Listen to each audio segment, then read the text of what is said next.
In the autumn of 1900, a sponge diver named Elias Stediadis went down into the Aegean Sea looking for nothing more than sponges. He'd done this 1,000 times. His father had done it before him. It was the kind of work you did because it was the only work there was. But this time, he came back up faster than usual. And when they pulled him onto the boat, he wasn't holding sponges.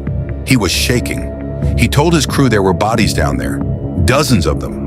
Bronze men and horses tangled together on the sea floor, arms reaching out of the sand. He hadn't found a graveyard. He'd found a shipwreck that had been sitting untouched for almost 2,000 years. And buried inside it was something so far ahead of its time that when scientists finally understood what it was, they didn't believe it either. Before we get to the object, I want you to sit with Elias for a second, because it's easy to skip past him. He's a footnote in most versions of this story. But he's the reason we know any of this at all.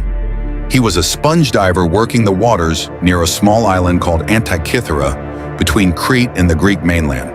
This wasn't treasure hunting. It was a brutal, dangerous trade. Divers worked in canvas suits with copper helmets, walking the seafloor at depths that gave many of them decompression sickness. Some didn't come back up right. Some didn't come back up at all. So when Elias described bronze bodies and horses on the seabed, his captain didn't think ancient artifact. He thought his diver had seen something terrifying enough to shake a man who did this for a living. It took convincing another diver to go back down and confirm it wasn't a hallucination. What they found wasn't a graveyard. It was the debris field of a Roman-era cargo ship. Statues, jewelry, glassware that had sunk over 2,000 years earlier, likely on its way to Rome. And somewhere in that debris was a lump of corroded bronze, barely bigger than a book, that nobody thought twice about. For months, that lump sat with the rest of the recovered items at the National Archaeological Museum in Athens. Statues get attention. A shapeless clump of bronze does not. Then in the spring of 1902, an archaeologist named Valerios Stais was going through the finds and noticed something odd. The lump had split open slightly, and inside he could see gear wheels. Gear wheels. In an object from a shipwreck dated to around 60 BCE, Stace's first instinct. And it's worth sitting with this because it tells you how impossible this seemed, was that he must be wrong about the date. Nothing from that era should have had precision gearing. Complex geared instruments like this weren't supposed to exist in Europe until clockmakers built them more than 1,000 years later.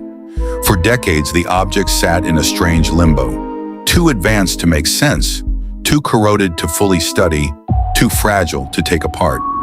It became one of those things historians mention in passing and then move on from, because nobody had the tools to actually understand it. It wasn't until the 1970s and then again in the early 2000s, using X-ray imaging and later high-resolution CT scanning, that researchers, led by people like Derek de Sola Price, and later a team including Tony Freeth, could finally see inside the corrosion without breaking it apart. What they found was at least 30 interlocking bronze gears, some as small as a few millimeters, arranged with a level of precision that modern engineers had to study carefully to fully map. This device could track the position of the sun and moon. It could predict eclipses, not roughly, but on a specific calendar cycle. It could follow the irregular motion of the moon using a clever gear-on-gear design that accounted for the fact the moon doesn't move at a constant speed across the sky. It even tracked the 4-year cycle of the ancient Olympic Games. Someone built a machine by hand in bronze that modeled the movement of the heavens.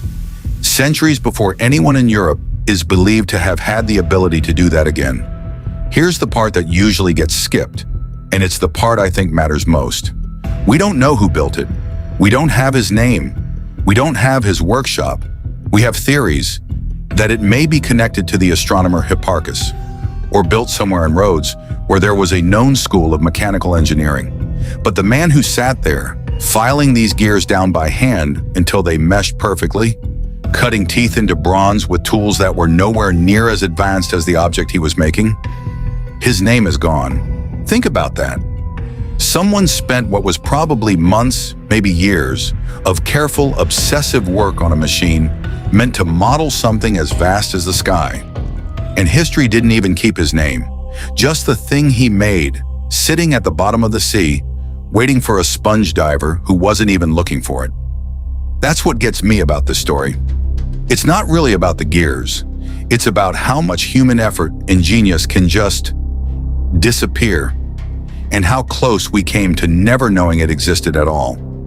The Antikythera mechanism is sometimes called the first analog computer.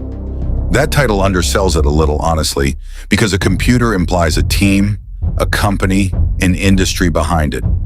This was one object, likely one craftsman, doing something nobody else at the time could do, or at least nobody else we've found evidence of yet, and that yet is doing a lot of work.